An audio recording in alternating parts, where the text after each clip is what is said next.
À 7h moins le quart, Europe 1 vous répond, Thomas Soto. Un adolescent de 15 ans est donc toujours en garde à vue après le meurtre de sa sœur de 11 ans. Son frère de 8 ans, lui, a été grièvement blessé. Bonjour Hélène Romano. Bonjour. Vous êtes docteur en psychopathologie au CHU Henri Mondor de Créteil et expert auprès des tribunaux.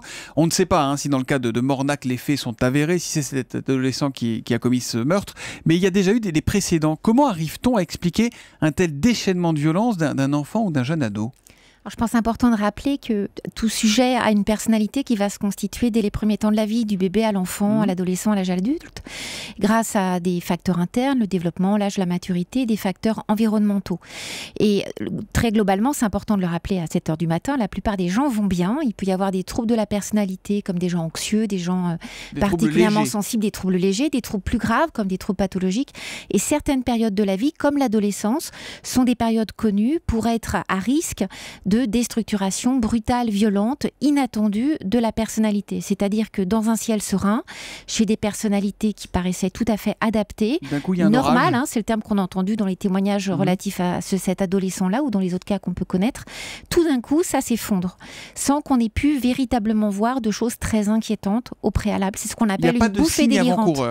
Il y en a très peu quand on fait l'anamnèse, quand on essaye de comprendre, on peut retrouver un retrait, des étrangetés, des propos peut-être incohérents, c'est très, très subtil à repérer, c'est très difficile, ça reste exceptionnel et c'est ce qu'on va appeler une bouffée délirante aiguë. Les bouffées délirantes, c'est quoi? C'est un coup de folie en fait? C'est d'un moment à l'autre, il prend un couteau, il va poignarder ses proches et après il redescend, c'est ça? C'est un moment très contenu, très limité de dépersonnalisation, un moment où l'adolescent, mais ça peut être aussi un adulte, va avoir une conduite animée par une conviction délirante, c'est-à-dire quelque chose qui n'a aucun sens. Par exemple, il se sent persécuté par sa sœur, par son frère, donc il faut les supprimer.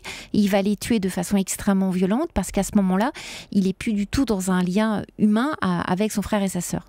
Alors le mode opératoire, l'arme blanche, il semble que l'on retrouve assez régulièrement dans ce genre d'affaires, ce type d'arme. Est-ce que ça a une signification ?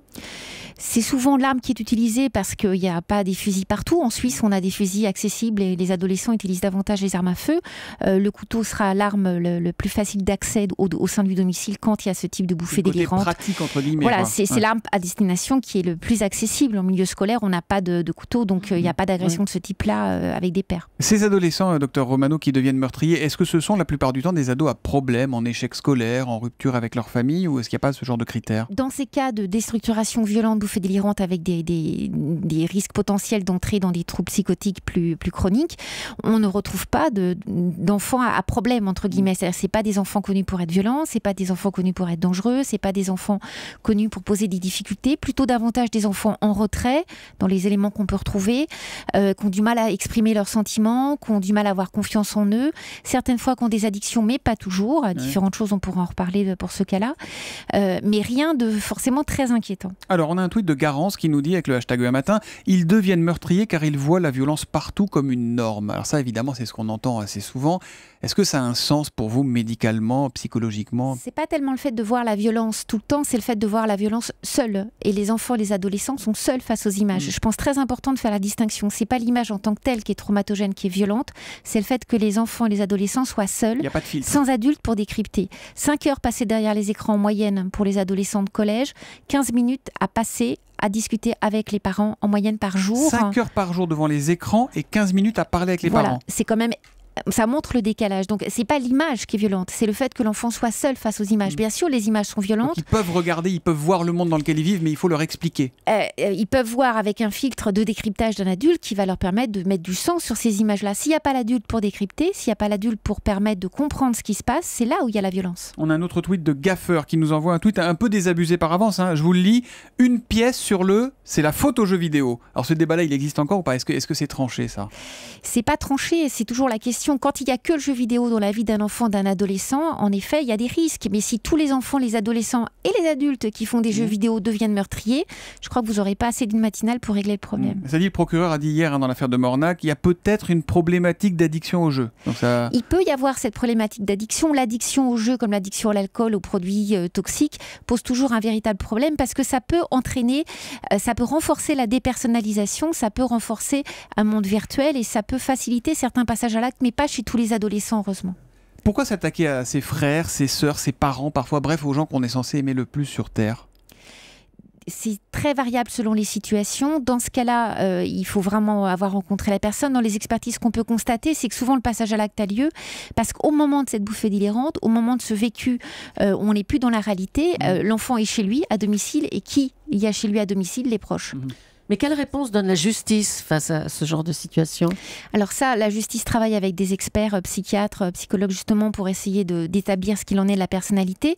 Soit on considère qu'il y avait une abolition totale, c'est-à-dire qu'il n'était pas du tout conscient de ce qu'il faisait, qu'il a été débordé, il est irresponsable pénalement.